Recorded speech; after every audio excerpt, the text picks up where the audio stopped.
Back there is an antique Logan lathe. I bought that from a good friend of mine about 5 years ago, and it's been in storage ever since. I have a little storage area attached to the side of my shop out here. I managed to get it out of the storage area and over into my shop here, but let me get this pulled out so we can really get a good walk around. We'll evaluate this thing, figure out what model it is, what year it was made, and its general condition.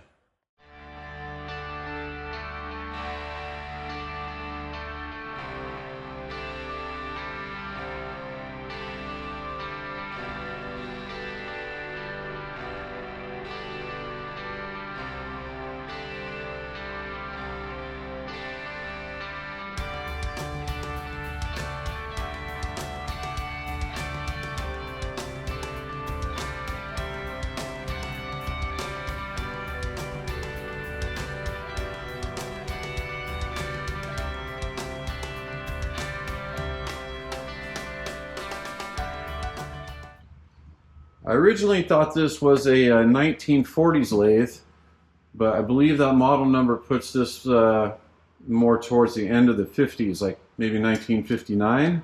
I have not yet found a serial number for it, but we'll keep looking for that.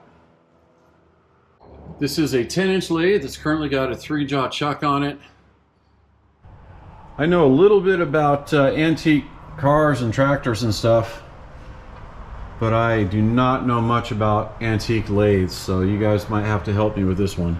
So for the initial evaluation, I'm just going to do my best with this, and you guys let me know if I miss anything. So just picking some random things out here. It looks like the ways are in pretty decent shape, although this thing is just absolutely filthy. There are chips galore in here. This probably needs to be completely disassembled and cleaned before we start using it again. Everything seems to work. I think this has really been heavily used in its life. Due for a good cleaning, refurbish. I don't know if I want to paint this thing or not. What do you guys think?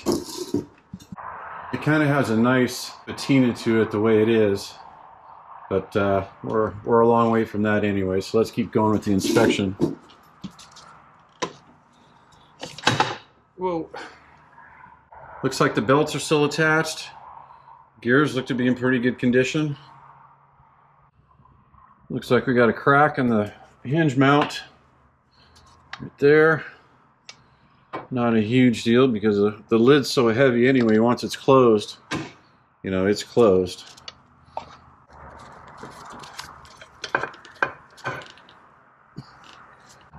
Again, I'm not a lathe expert, so I'm just assessing its general condition, and the gears in here all look pretty good. I think this is the reverse lever, but that seems to be engaging and disengaging.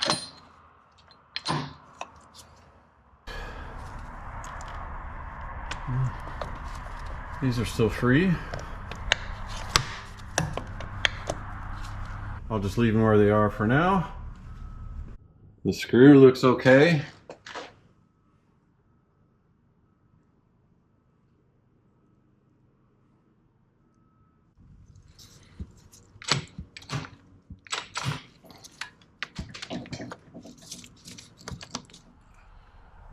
Down here we have the start and stop switch. And here we have reverse, off, and forward. Leave that in the off position. Down here I've got the, I guess just the junction box for the electricity.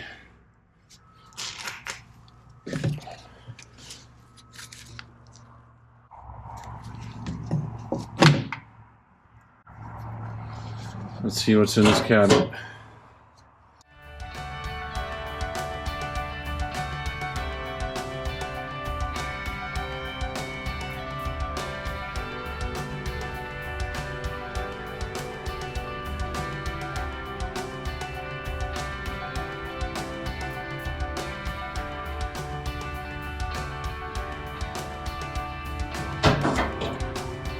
All right, let's look over here in the motor compartment.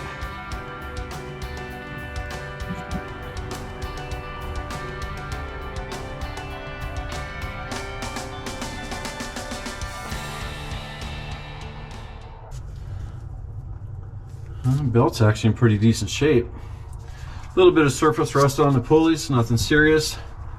And this belt over here also looks like it's in pretty good shape. I believe this is a lever that disengages or relieves tension from the belts. Yeah, and unfortunately that was in the engaged position this whole time, so it's been like that for however many years, I don't know. You can see here the belts are not pulled tight anymore. Seems like that's probably the way you want to store these things, right? With loose belts, not tight belts.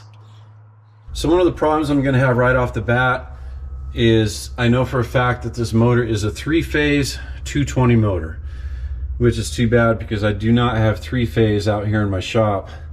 So let me know what you guys think about this. I think the prudent thing to do is probably switch out this motor with a single-phase 220. I'm curious if it's even possible to run a 110 motor in an antique lathe like that. Like, would that work, or would it run too hot, or would it not be powerful enough? Let me know what you guys think. But besides all that, everything seems to be in pretty good condition under here. Close this for now. All right, let's see what miscellaneous parts we got lying around up in here.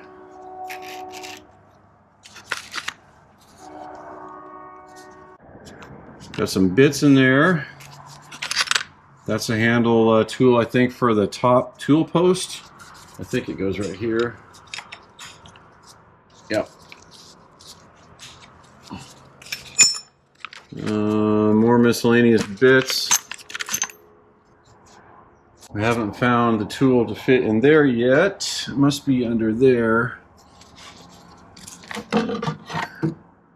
That's another faceplate. I don't know if that's the right term for it or not.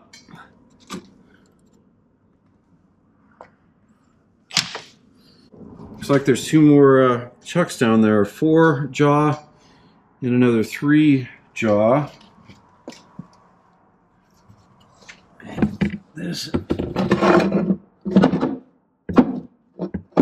not sure what that is. All right, coming around here to the left side of the machine, we've got a homemade tool board hanging off the side here. Let's see what we got.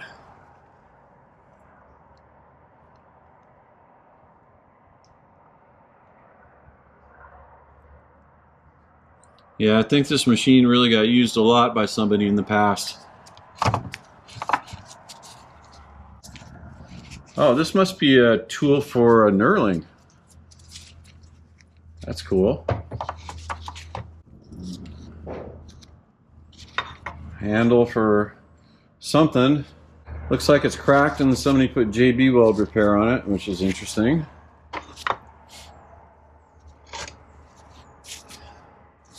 Here's another handle for something.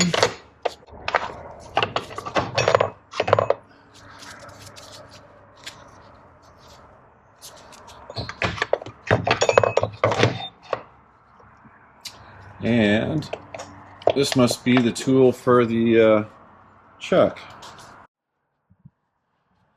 Well, I hope it fits.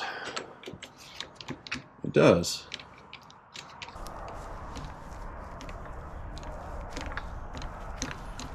Good.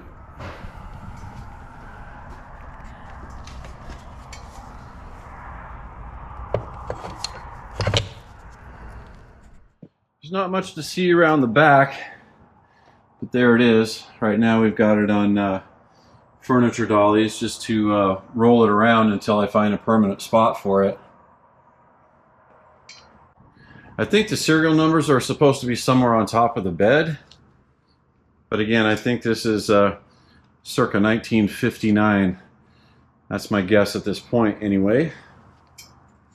Now I'm around back of it, just looking at the bed, inspecting the base.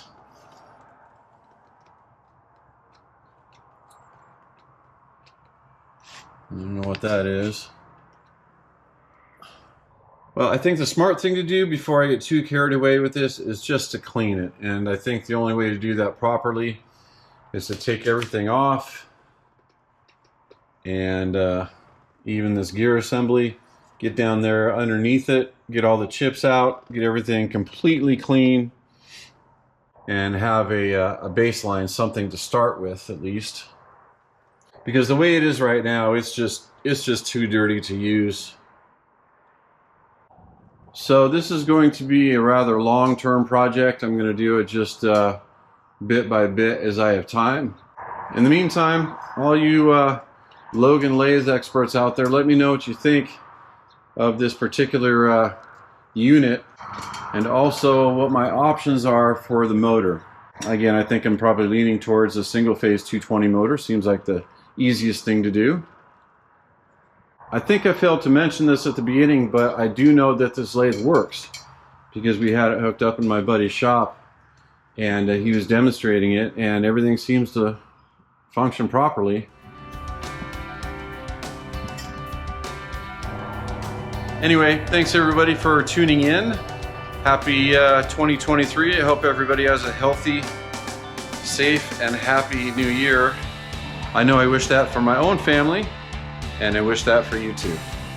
We'll see you next time.